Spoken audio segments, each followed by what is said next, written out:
I guess we should, talk about. Yeah, how it was a tough weekend. Yeah, that's Stung, right? Yeah. Yeah, we found out via the Bennington Show's Instagram that we lost our good radio friend for many, many years, Fez Whatley. Yeah. Man, I spent a lot of time listening to Ron and Fez bits over the weekend. Just pound for pound, maybe the best show ever. And just listening to Fez on there, man, Fez's commitment to what he did is like, it's remarkable. And I mean, I'm sure you feel the same way that I do. I know everybody around here felt the same way. There's a lot of assholes, and a lot of people become assholes when they like become hosts. Yes. You know what I mean? And even people that aren't full assholes. Yeah. Even people that aren't full assholes are like kind of assholes. I have never in my time of doing this met anybody more universally loved, not only on the air, but in a real way off the air than Fez. Yeah. He was 100% the guy you think he was. Like, it's weird. Like, some people change off the air and on the air as far as like do I like this person on the air? But then you hear horror stories about people who meet them and that guy was a dick. No one ever didn't like Fez. Like, it was impossible to not like that guy. He was just a lovely fucking person. Yeah. If anything, off the air, like all the positive traits were what was magnified in him. Like, that's who he really, really was. He was just always. It was always fun to be around him. Yeah, and I love that show. They were good to us. Like, when we got kicked off the air, they were good friends. He was a. They treated me well when I was in very bad shape. Yeah. I mean, they treated all of us well, to tell you the truth. Like, when they were one of the Fez, Ron and Fez both, but definitely Fez. Like, when you don't have to treat staffers great. You know what I mean? Especially when they don't work for your show. Yeah, exactly. You don't have to. You really don't. And I mean, those guys always did. And Fez was such a giving person in every respect. You know what I mean? And he was never like afraid. Like, the sign of somebody who wants to do anything to be funny. He was never afraid to look a certain way. Like, you know what I mean? Like, he wasn't worried about, like, people are going to think this. It's like he's just doing what he did to service the show, if that makes any sense. Like, he wanted to be funny. He wanted the show to be good.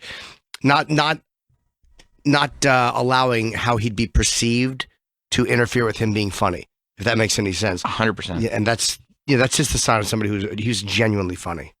Yeah. Everything. There was never a moment of like, well, this would be funny if I did this. Right. But then, after the show, people would look at me and think I was an idiot. Yeah, oh, fuck, what am I doing? Yeah. No, it was just, you were fully immersed in the show. Yeah.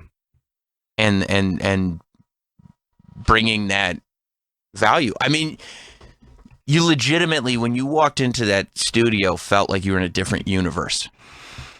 Yeah, it's a very unique show, and I don't know.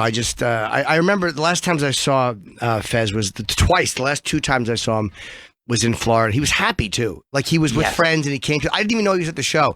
I told him, "Fucking tell me when you're coming so I can comp you." But he was just no, and he would just come. And then after the show, they'd go, "Fez is here." And so that's the last couple times I saw him. And I'm happy that I saw him. He was really happy. He was in good spirits. Like, his energy was really positive and happy. And like, you could tell when someone is pretending to be happy and when someone feels good.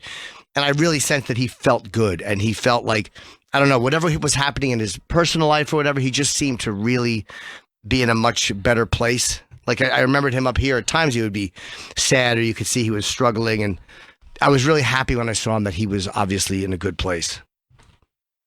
Yeah, I saw him when they did WrestleMania in Orlando. All right. He went to the Hall of Fame. He didn't go to WrestleMania, I don't think, but he loved the Hall of Fame ceremony because he loved the wrestling legends so much. And I mean, I remember I was sitting there and I just looked behind me and Fez is just there. And he looked like Fez, he had a big white beard and everything. And he was Fez. Yeah. Like, he exuded Fez. Yeah. And like I just ran over like, holy shit, and like gave him a big hug. And you're 100% right. He was there. I think he was there I don't know if he was there alone or with friends. He just seemed happy to be there. He was enjoying himself. I was really happy to have seen him there. Yeah, and he was a very sweet and genuine. Like, it wasn't fake. How genuine he was. Like, if you're a person on the earth and Fez Whatley didn't like you or treat you well, you must be a fucking complete dick. Like, if Fez didn't like you, you're a complete dick. Yeah. Yeah, although, like, what was so great about Fez is it was almost like if he didn't like you, like he would go to war on the air, but just because it was the show. You know what I mean? It was just this world that existed over here. Yeah. But yeah, I mean, there was literally there wasn't an ounce of venom from that guy. No, not at all. And I remember when he came out. Yeah. So, it was nice. People knew, but, it was like to hear him finally get that relief. Yeah. And go and just say what he wanted to say. It was nice. It was really nice. Yeah. Yeah. Yeah. I mean, I would recommend people go back and listen to some of that stuff because, our history going back to O&A with Ron and Fez, goes back before I was here. It goes back to you guys on NEW. The Afro shows, yeah. They would, obviously Anthony, Fez, Ron, and Opie. Yeah. They would do those a lot of times after O&A. And I wasn't on a lot of those. I might have been on one or two of them, but that was those guys. That was those four. And they had that great crossover. And I remember when we got arrested, I think, when me and Lewis got arrested, I think that they stayed into Ron and Fez's show, and Ron and Fez picked up the ball and ran with it. And I remember we got kicked off the air, and I couldn't get on shows, and just how they would promote my stuff and how well they treated me, and and we knew them from DC, and it's hard to talk about, but he was a great guy. Yeah. And then as soon as the channel on XM started to open up, that's when Ron and Fez came over to Sirius, and I mean, when that show came over to the channel and like started really coexisting with us on a regular basis, I mean, just some of the funnest stuff ever. And totally different.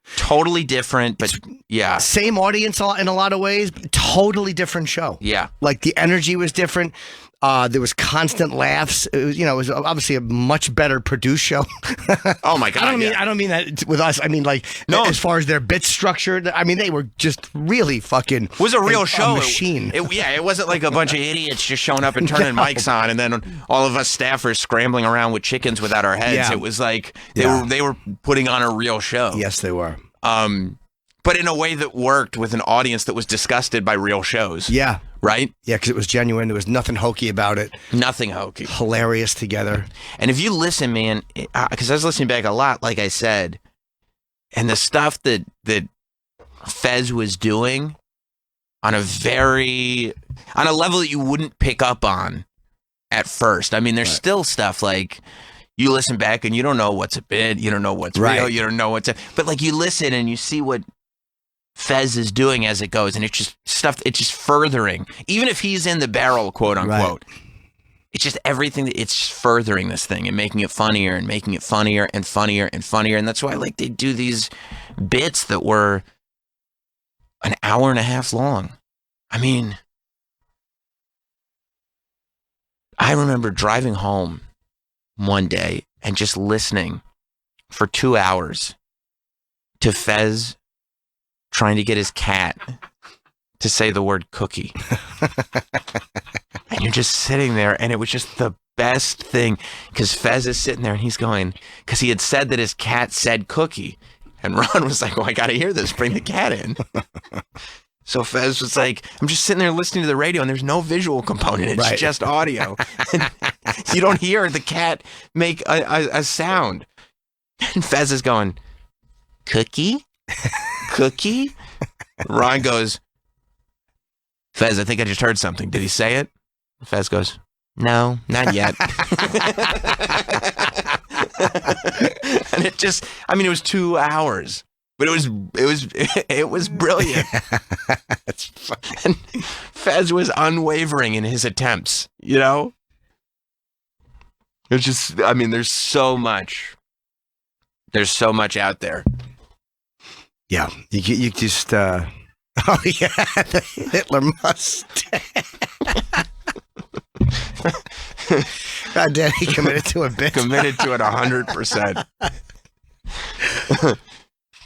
Oh, man. Yeah. Yeah, Fez, he had another heart attack, I guess, not long ago. Ron posted about it, about how he, apparently he went flatlined. Like, this might have been 4 or 5 months ago, maybe. I'm maybe longer. Could have been a year ago. Yeah, was it a year ago? Was it that long? Maybe it was. And then I don't know if it was just something that he couldn't get past physically, or if he hadn't changed habits, or you know, some people just genetically their hearts are fucked up and give out. Yeah, I don't know much about it. You know, I'm sure they're gonna, you know, talk about this a lot today on Bennington. Jesus Christ. Yeah, right. On Bennington, yeah. So listen to Bennington today. Obviously, he'll, I'm sure, have it's on a 2 o'clock tremendous tribute, on this channel. But yeah, man. I mean, I remember I was a kid. I was doing wrestling trivia in there with Fez. That's right. And not knowing, and that's part of the magic of that show, not knowing exactly how it was going to go. You know, because you just never know. Who knew more? Did you know more? I ended up winning. I never knew either if Fez had lost on purpose to, you know, for the sake of the bit, because he knew it would be funnier if he lost, if he was in the barrel. But yeah, he had to dress up as Gold Dust and go down on 57th Street.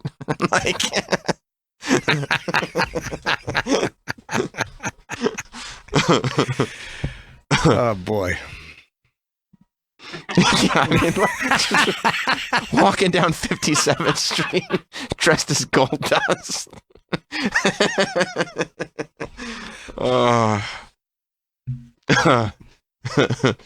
And that's also those moments when Fez was in such glory when he was performing at the highest level, when he was doing the most ridiculous thing. There was no stopping. All you could do, you just had to get out of his way. Yeah. When he was fully entrenched in character and just in the most uncomfortable position, Fez shined brighter than anybody. Yeah. Yeah, he was a real performer, man. He was a real performer. And the fact that he allowed himself, you never knew how he really felt about it. And that's the sign of somebody who's committed to it. You're is this, like you said, is this for the bit? Is this something that he feels terrible about and is just going with because he knows it's funnier? The amount of things he put himself through on the air, or the roads he would go down with Ron. When Ron was talking, because Ron was so good at literally getting to the every single angle on something and really pulling it apart, and Fez would just go with it and allow that to happen, no matter how uncomfortable it was. He could have stopped that. He didn't have to do that, of course, but he chose to do it because it made the show better. Yeah, every one of those conversations, you listen to it, and like I said, Fez is contributing in a way that just keeps it going and adds to the funny, you know? Yeah, it's when you allow your psyche to be opened up like that. Yes. And you allow yourself to be dissected like that. And you put that out there, knowing how crazy some of it sounds and looks. Yeah. And in a very real way, putting it out there, letting people see, oh yeah, I'm a little nuts. And letting people see that and really get into the analysis with the other host. Yeah. It's really exposing. It's really, really vulnerable, and it's not easy to do that. Not on a consistent basis, and not in the real way that he did it. So I hope he gets the credit for that. He deserves it. The balls on Fez were tremendous. More so than anybody. Yeah, more so than anybody I've ever, because he's not an idiot. He's aware of what's going on. Of course he is. Yeah. You know? I'll never not laugh. When he dressed up as baby Hitler. Again, walking down 57th Street. Oh. I mean. I can't not laugh at that.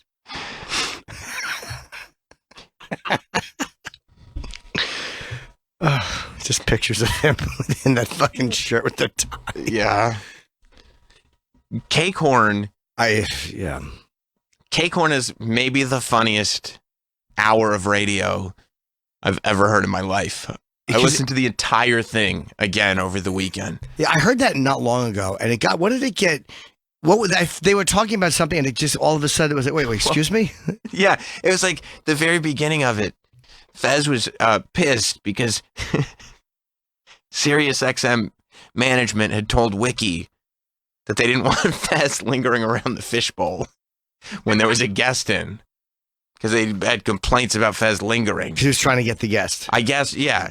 And Wiki told Fez, and Fez was pissed. The people were talking about him behind the scenes. That's right. You know? And again, like, just create... And he's like, at the beginning of the conversation, he said that everybody back there at the other end of the hall needs to shut their stupid cake horns. And Ron went... What? And it's just such a funny thing because they just start exploring what on earth is a cake horn. And like every 10, 15 minutes, Fez is like, you're getting off topic. The problem is that down the hall, they're talking about me. And then like 40 minutes into the thing, Ron goes, Fez, what did you mean to say? And Fez goes, I meant to say cake horn.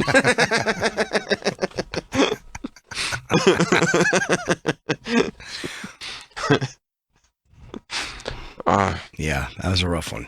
Yeah, I was really that one hit real hard. Oh, that's when Andrew WK did a drumathon. Yeah, and it was like live streamed. And so Fez showed up on the live stream directly behind him with one of those dumb tourist New York City Statue of Liberty foam hats. And he started playing air drums behind Andrew WK.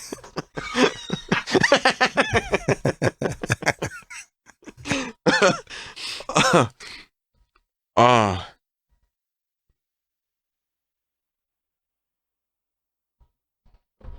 It's just so good. Yeah, it was a real bummer. Yeah, that was. I mean, you know, it's one of those things where you're hoping he was on the mend. I love the picture that Ron posted of him and Fez and Gail together. Yeah, that was nice. That was nice. And I'm so bad with Instagram. I'm trying to repost Ron's post. I just felt that was a better picture. Like, you know. Yeah, that's what I did. That was a great picture. I just didn't know how to repost it. So I just took a screen grab. But it's a great picture of those three. Yeah, it really is. You ever see Fez and Eastside Dave doing beard porn together? Yeah. Oh, God. Yes. Just they took their shirts off and rubbed beards together. Yes.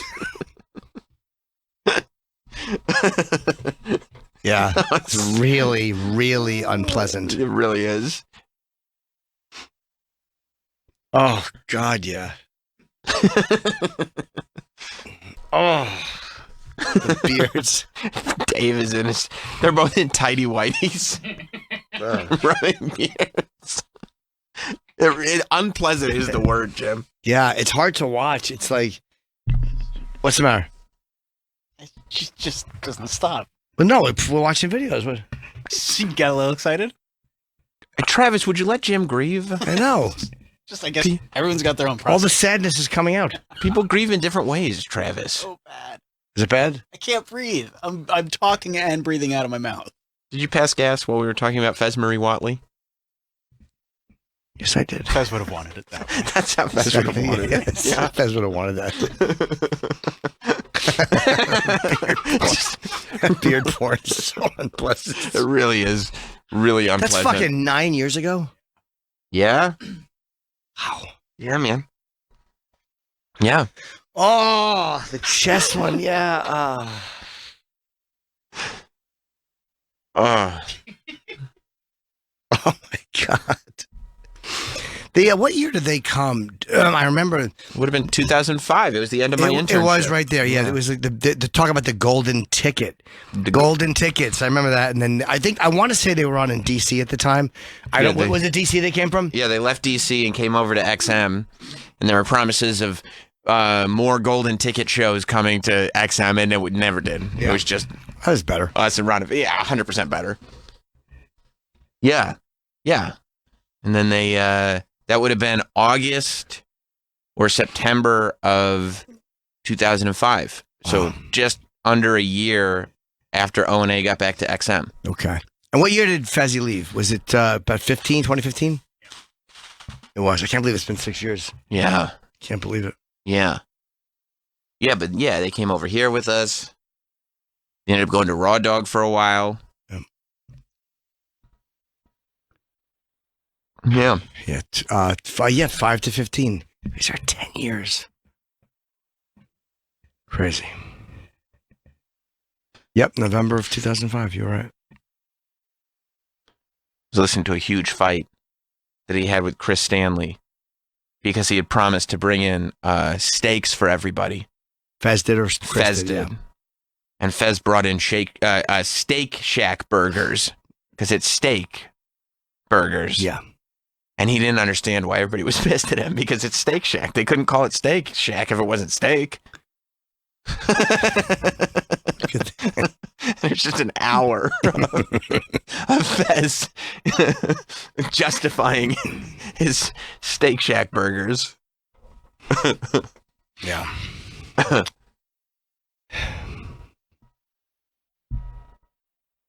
Very sad. Very sad. Very sad.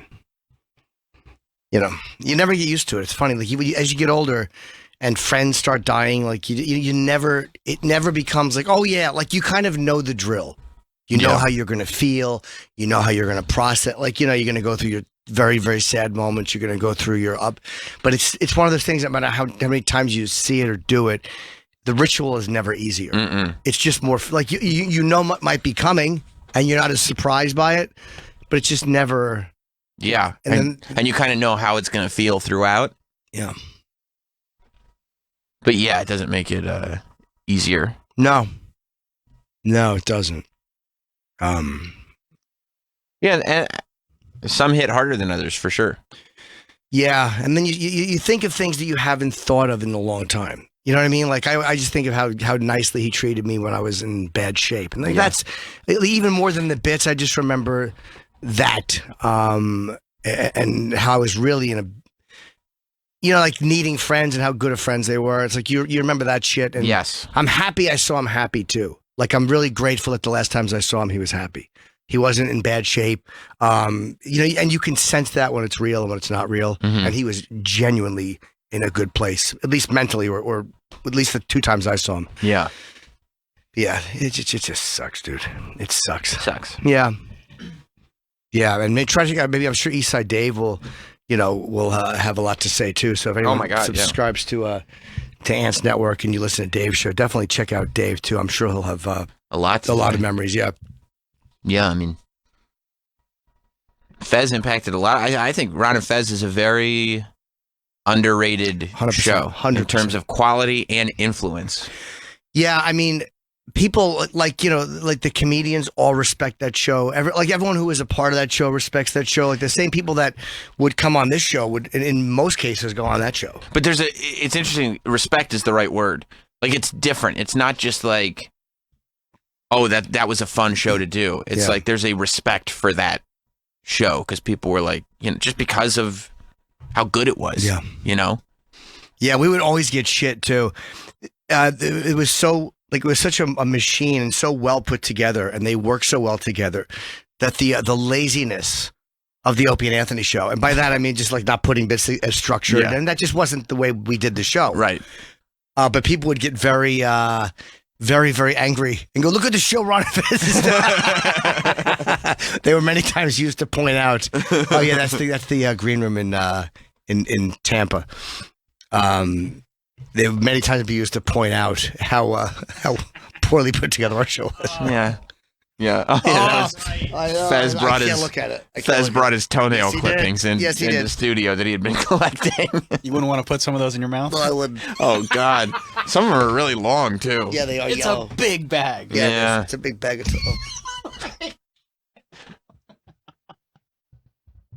Remember when? Oh. Remember when Fez showed up to be one of the point people for the homeless shopping spree, but because of the way he was dressed, he got confused for one of the homeless people. Like, he showed up dressed homeless and then got frustrated on the air because people assumed that he was one of the homeless, not one of the point people.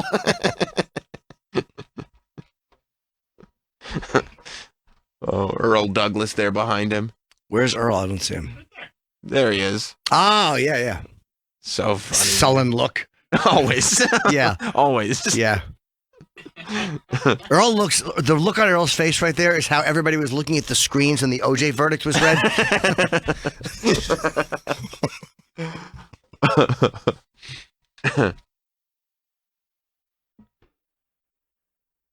Yeah, man. Yeah.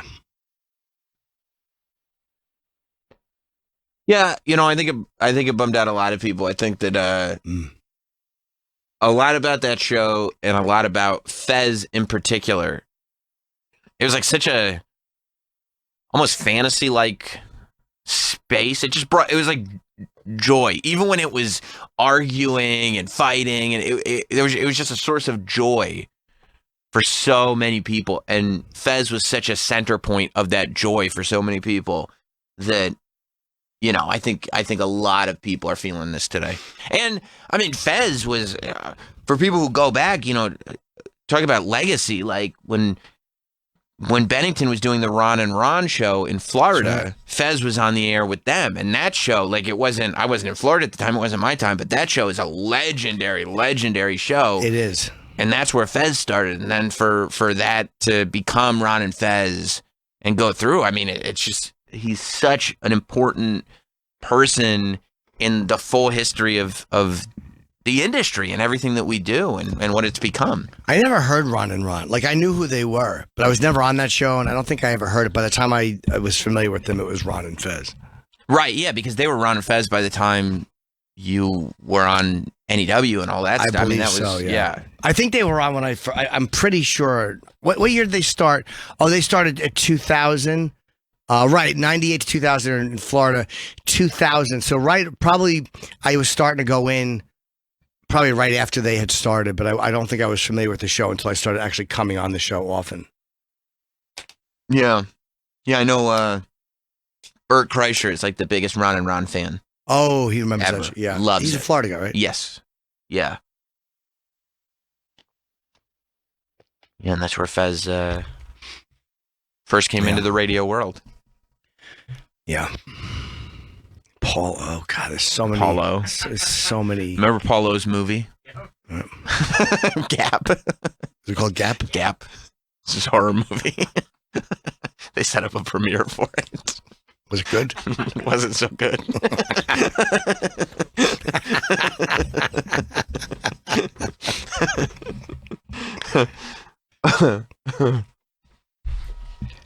Yeah. Yep. You know, it's the worst is too, like, and again, when people start dying, you're like, oh boy, this is going to just keep happening. People I really love and like, and people I like, it's just the more you live, the more people you see go. You're the one who wants to stay alive for 100 years. You're going to watch them all go. I know, but I mean, you know what I mean? It's like, it's not even a surprise anymore when people, it just. Nope. You got to enjoy people while they're here. You do. And it's like, you want to look back and go like, wow, I had a couple of nice conversations. Like the last time I saw that person. Yeah. It makes you less likely to react angrily when you realize, like, I might never see this guy again. Like I noticed that as me and my friends get older, you get more affectionate. It's just because I think everybody knows when you see a certain amount of people, nobody says it, but you just kind of know. Yeah. Like, hey, man, you know, not that you're never going to argue, but like, I might never see this guy again. So, and that's not even the thought you have when you're saying goodbye. You're not thinking like, I'll never see you again. Give me a hug. But it's in the air. It's the knowledge that can happen. So I think it's smart to learn from that and realize, like, just treat the people I really love a certain way or I like a certain way, because I don't want to look back and it's selfish in a way. Like, I don't want to go, what the fuck did I say that for? Like, why the fuck did I do that when that was the last thing I said to that guy? Yeah, I'm smiling because I just thought of when Hard Rock Johnny called in to make fun of Fez for saying cake horn. He made a joke about a baby being in the cake in New Orleans, for Mardi Gras. Fez got mad and immediately accused Hard Rock Johnny of wanting to have a baby in his mouth because he's a sicko.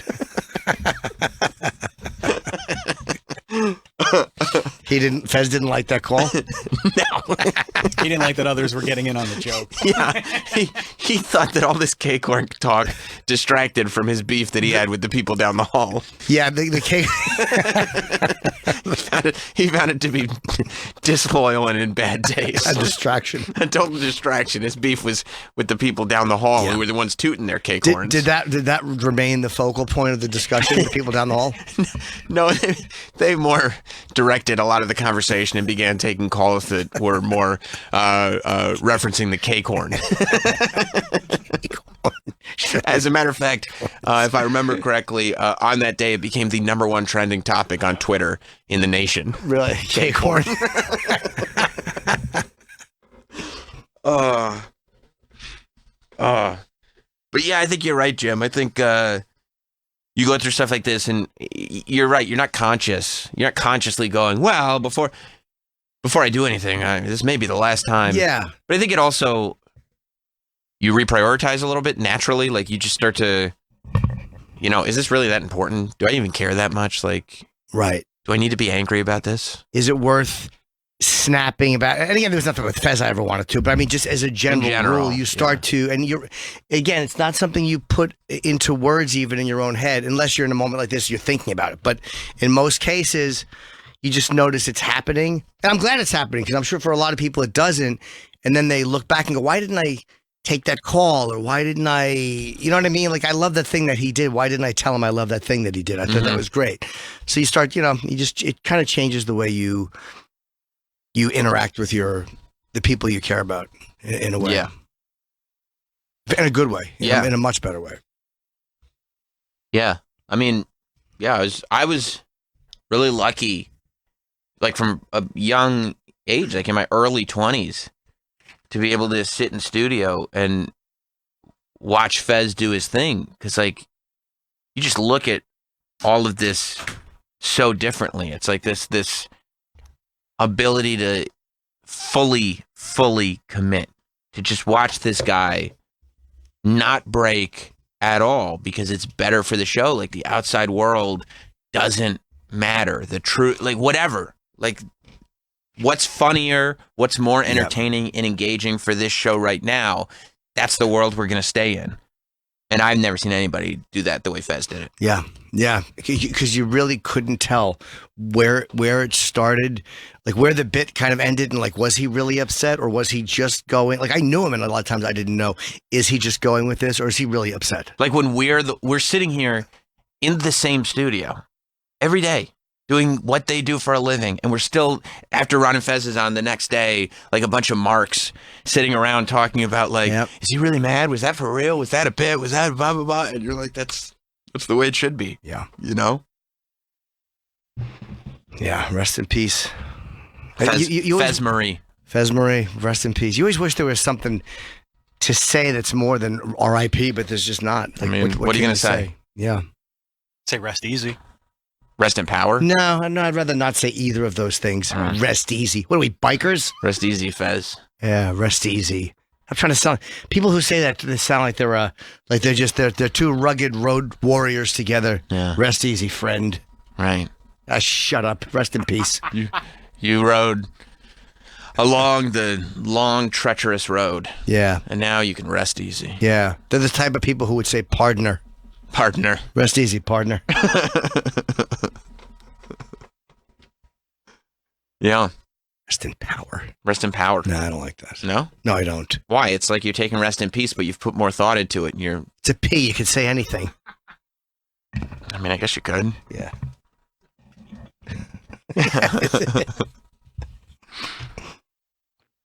Yeah, when Jim goes, it'll be rest in PU because of your guest. Or no, rest in P because of the beverage. Rest in peas. We're all pissing on his grave. R.I.P. Yeah. Did you have a favorite thing that you heard over the weekend, Travis? I know you were. I mean, how do you get better than K-Corn? K-Corn. K-Corn. I mean, between K-Corn. How great is it though that like something that simple can become your legacy? I mean, you know, and it's so hard. Like you can't even play like, you know, a greatest hits package with Fez or whatever because these segments are so. No, you'd have to sit there for a week. Long. Yeah. And just so detailed. And some things go on for weeks. Yeah, and you're right. Detailed is right. Like to appreciate it, you just really play like 30 seconds. No, you have to start analyzing like what's going on and why it's happening and who's saying what. And you're like, oh, this is what's happening here. Yeah. It's a masterclass. It really was. It was just an incredible show. Yeah. So how come you didn't like Fez? Yeah, you always. Because he's gay. I get that. Thought so. You think that's anti-gay? Yes. Yeah, he was very sensitive to that. Well, yeah. So funny. Anytime he got an argument with anybody, he'd accuse him of being homophobic.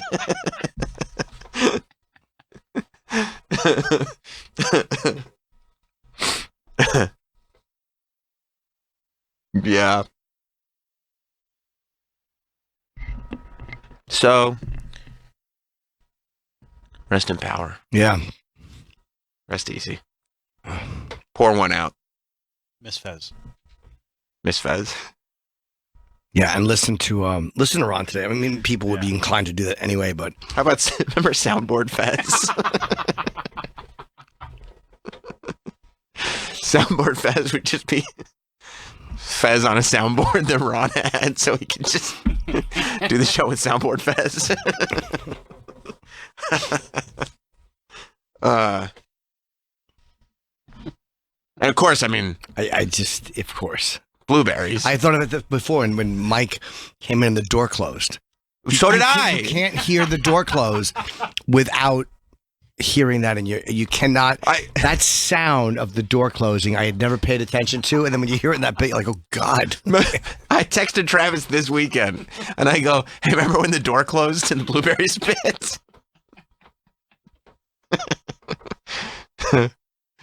Oh.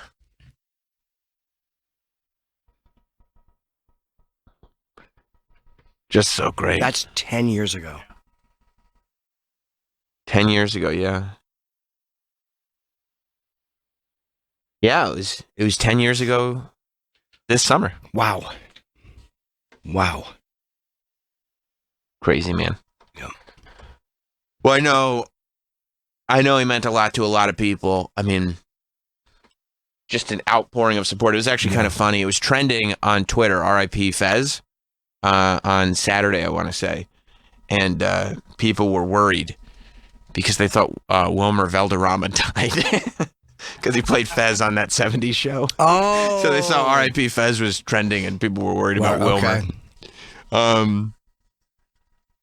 Yeah, I saw that. I saw that they wrote, a lot of places picked up and wrote about him. I was happy to see that too. A lot of places wrote about him. I mean, just a tremendous outpouring of people talking about him. You hope that he knew like how many people cared for him and felt a closeness to him, because he's on the radio, like you don't always know who's listening or how they're feeling, right? You know what I mean? And the amount of people that felt a closeness to him who didn't even know him just because they had listened to him on the radio for so many years. Like, you hope that he was aware of the positive impact that he had on the amount of people that he had it on. You know, yeah, when you're doing stand-up, the advantage is you get to see a lot of the people who listen, and they talk to you afterwards. So you're kind of, you're exposed to people going, hey, I like that. For Fez, it would probably been the live events. He had to know. I mean, the outpouring he got at live events. Yeah. I mean, people can't fake that. I mean, they have it for you or they don't. So yeah, you hope so that at the live events, he understood how people really felt. That's always what you wonder too. Like, did this person know how many people really loved him and how respected he was? Yeah. And you have to assume at the live events that people, you become aware of that from just being around the people and hearing what they're giving you. Yeah, like, I mean, professionally, when you look at Fez's life, like, the guy lived his dream, Yep. And was as successful at it as anybody could be. Pretty amazing. Yep. Yeah, we're looking at a picture of him and Bert Kreischer. It's weird for this one, though, because Bert doesn't have his shirt on. I don't know if you realized that when he was taking the photo. Oh, you know what? Fez must have caught him in a weird time. Yeah, that's odd. Because Bert, it's weird that he'd be wearing a baseball cap, but he doesn't have his shirt on. Yeah, he's boarding a flight. Yeah. Yeah.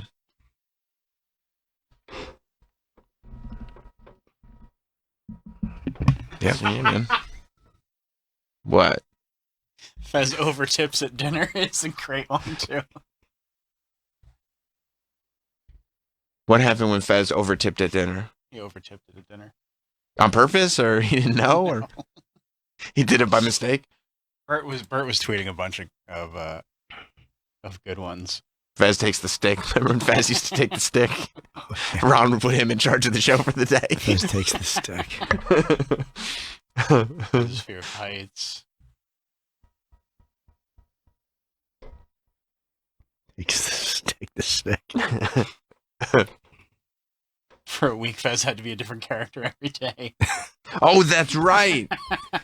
For the whole show.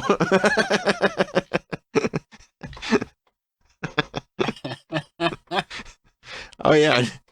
Remember when Fez had to wear a toupee every day? But, like, because we were all such assholes, we wouldn't go with any bits. We would just talk about what was really happening, which meant that Fez had to wear the toupee all the time, like even when the show wasn't on the air.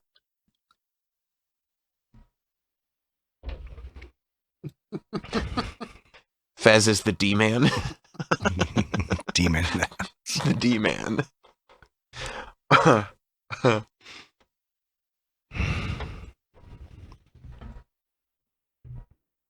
Yep. Rest in peace, Fez. Yeah, man. It's also like, I feel like you sometimes take for granted how much you see somebody. Yep. Like, we saw them every day. Every day for years. Years. Yep. It's just like, you just kind of, that's your life. You go, hey, yeah. What's up, dude? Yeah. Everything's good. Yep. Keep it moving. Yeah, the chat in the hallway. Yeah. Or the brief. Sometimes you stop and talk, but usually it's walking by. Have a great show. All right, cool, man. Great show. It's just, he's walking in, you're walking out. Or just a quick, like, asking about some wrestler or something. What the hell are they doing with this guy or whatever it is? Yeah. Because he was a huge wrestling fan. Yeah. A lot of times he would ask me what I thought. About wrestling? Yeah, about what was going on. Did you have an informed opinion? Mm-hmm. What kind of stuff? I would say things. That's probably a work. Oh, whoa, you do know. Yeah. Oh, okay. All right. I didn't realize. A wrestling bit. Yeah. Oh, wow. Wow, yeah. And he was like, I didn't even think it. Yeah. Yeah, you might be right about that. You didn't even think about that. That's right. Yeah. Yeah. My wife got so mad at me because I made a bet on without asking her on the last wrestling. I think it was the second. I don't remember how we did 2 or 3 wrestling trivia contests. And the second one, instead of dressing up like Gold Dust, it was when we were using Pal Talk, And Ron asked me if I thought I could beat Fez again. Of course, we were on the air, so I was like, yeah, of course I can. And Fez is, oh, really? And it's like, yeah. And so then the bet was that Jess, my wife now, would have to come in with me and bring a bikini. And if I lost, Jess would have to do a bikini fashion show on Pal Talk. But if Fez lost, he would have to wear Jess's bikini and do a fashion show on Pal Talk. And I was like, you're on. And I went home and told Jess, and she was like, what? You did what? How do you even know? Are they gonna like? She's like, what if they rig it? Like, what if it's fake? I was like, oh, no, I don't think they will. But they either didn't or they did it in my favor. Whoever knows. But Fez did a fashion show wearing Jess's bikini, and Jess and Fez are not the same size. No, they're not. No. I imagine it was not a pleasant fit. It wasn't a pleasant fit, and Jess was not able to wear the bikini anymore. No, it was stretched out at places. Kyle's reminding me, didn't Ron tell Jess during one of those trivia contests that it wasn't really a trivia contest and you were going to propose? Yes, and then I pretended like I was going to. She was very upset. She was really mad at She was that, really, right? really, I mean, to this day, yeah, she was really mad. I didn't think she would take it so seriously, but she did. She thought you were going to propose. I mean, I pretended like I was going to get down on one knee. You made it worse. Well, yeah, because Ron said the thing. And like, It's hard to say no to Ron. Well, Ron said the thing, and Fez is looking at me, and I'm looking at these guys. Look at Fez. Like, Ron says anything to Fez, Fez is going to go with the bit. I'm not going to go into their room and disrespect them. You're not going to be the asshole. Yeah, what am I going to not go with it in front of like the King Fez? No, I'm going to go with it. What exactly did you say when you? Because I do remember that and how she was furious. Furious. Furious. It's of everything. It's the maddest she's ever been with me for a radio thing. Yep. Ron was like, "You don't think you're here for a trivia contest, do you, Jess?" And Jess was like, "What do you mean?" And Ron goes, "Well," and I had obviously, this was something Ron thought of spur of the moment, I think, because Ron just looks at me and he goes, "Well, Sam has something to ask you." And I was like looking around the room and it's like, what am I going to do? I was looking at Fez. It's like, what would Fez do? Fez would get down on his goddamn knee and propose. Like, that's what Fez would do. So I did. I went like, well, Jess, we've been together for a long time. We really care about each other. And like, she was like, oh my God, what's happening? And I wanted to know if, and I was like at the edge of my chair, like I was about to get down. And then I went, if you're ready for this trivia contest. And everybody was like, yay. And she was like a good sport about it because we were on the air. But then when we were off the air, she was like, told me how fucked up it was that I just did that. Why would you do that to me on the air? Like, that was totally embarrassing. That was so fucked up. And I was like, why? I don't think that's a big deal. And she informed me that I was indeed wrong, that my social cues had not kicked in properly, that was indeed a humiliating big deal thing to do. To a woman, yeah. To a woman, yeah. That you had been dating for like a couple years at that point. So I said, sorry. I'm sure I got her some jewelry, maybe some flowers. You had to apologize? Oh, profusely. Time heals all wounds, though. I mean, she got the proposal, for God's sakes. What's there to be mad about now? We got a great radio bit and a proposal. That's right. We get to interact with Fez Whatley, for God's sakes. Consider yourself blessed. How long after that did you actually propose? I mean, it would have been years, probably. Like, I mean, at least a year, right? Yeah. It wasn't quick after that. No. She was pissed. Yeah. Looking back on it, she might have been in the right. Yeah, I could see where a woman wouldn't go for that. But fake proposal on the radio. Where your heart starts beating like, oh God, this is it. I didn't even think about that. Yeah. I just thought about like, how funny will this be? Yeah, I was like, Ron will laugh, Fez will think it's cool. He'll laugh. Ron plays everything so straight. He was being straight, she had man. no reason to think. Sure. Well, why would somebody just do that? Yeah. Why would anybody fake a proposal to the person they love? She's already kind of humiliate them. She's already kind of freaking out because she's not used to being on the radio, which I didn't even consider. Yeah. And also, if I lost the trivia contest, she would have to be in a bikini and pal talk. Right. So she didn't want to do that. So she was in this weird mental place, and I was like, figured you would exploit it. No, I didn't even think about that. I didn't think about her. I thought about Fez, and I thought, why would Ron set me up for this, and what would Fez do? Fez would propose, so I better like at least lean in a little bit. And it really, it set me back a while. Yeah. It really did set me back a while. Because the right thing to do is it's very rarely the funny thing to do. But, I mean, like, let's keep in mind, I spent the first 10 years or more in radio always picking the funny thing to do. There's a whole sea of people that hate me because I never picked the right thing to do, ever. Yeah. I'm surprised Travis even. There were many times where I was like, I could do the right thing by Travis or I could do the funny thing. I find it weird you're assuming that I don't hate you. Yeah, that is a really weird assumption. I mean, that is. Even Travis. Like, no, that's. I mean, you wouldn't. Your paycheck is still there. So it's like if that paycheck wasn't there, you probably would just be very vocal about hating me. Super vocal. Yeah. This is not the time or place, though. Right. No, you're right. This is a professional environment. Yeah.